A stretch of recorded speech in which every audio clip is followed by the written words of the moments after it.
வேலுண்டு வினையில்லை. வணக்கம். நான் இன்றைய பதிவில் கார்த்திகை மாதத்தில் பிறந்தவர்களை பற்றிய பொதுவான பலன்களை கூறுகிறேன். சூரியன் விருச்சிக ராசியில் பூமியில் சஞ்சரிக்கும் காலம் கார்த்திகை மாதம் ஆகும். பூமிகாரகன் மற்றும் சகோதரகாரகன் என்று அழைக்கப்படும் செவ்வாயின் ஆட்சி பெறும் வீடாகிய விருச்சிக வீட்டில் சூரியன் சஞ்சரிக்கும் மாதம் கார்த்திகை மாதம் ஆகும்.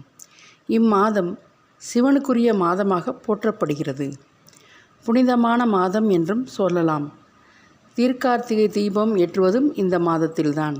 இம்மாதத்தில் வரும் திங்கட்கிழமையை சோமவார திங்கட்கிழமை என்றும் சொல்லுவார்கள். இம்மாதத்தில் பிறந்தவர்கள் கடவுளை மட்டுமே நம்புவார்கள். எதையுமே அதன் போக்கில் விட்டு பிடிப்பார்கள். அறிவில் சிறந்த இவர்கள் படிப்பிலும் சிறந்து விளங்குவார்கள். இரக்க குணம் அதிகம் உள்ளவர்கள். ஒரு செயலில் இறங்கிவிட்டால் அச்செயலை எப்பாடுபட்டாவது முடித்து விடுவார்கள். எதிரிகளை தன் வசமாக்கி கொள்வதில் வல்லவர்கள். இம்மாதத்தில் பிறந்தவர்கள் இளம் வயதிலேயே பல வேதனைகளையும் சோதனைகளையும் தாங்கி வளர்ந்தவர்கள். அதனால் இவர்களிடம் முதிர்ந்த அனுபவ அறிவு காணப்படும். சகிப்புத்தன்மை அதிகம் உடைய இவர்கள் சமூகத்தில் உயர்ந்த நிலையை அடைவார்கள். இவர்கள் தங்களுடைய கொள்கையை எப்போதும் எங்கேயும் யாருக்காகவும் மாற்றிக்கொள்ள மாட்டார்கள். இவர்கள் மற்றவர்களின் குறைகளை வெளியில் சுட்டி காட்டுவார்கள்.